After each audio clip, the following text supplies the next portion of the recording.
Pakai nay in puidan mo kagyawin na chahi ka chan dinga long lo be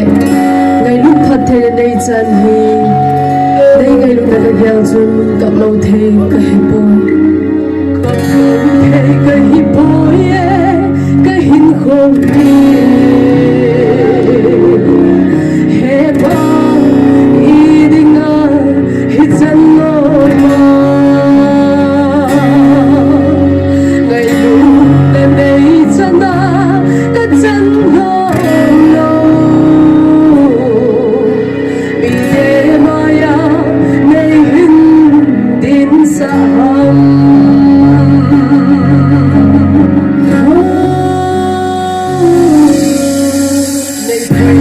cho kênh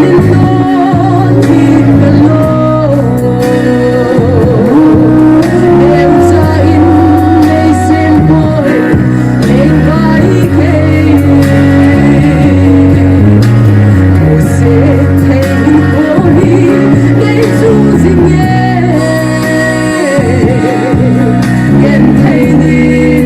không bỏ lỡ những video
hấp dẫn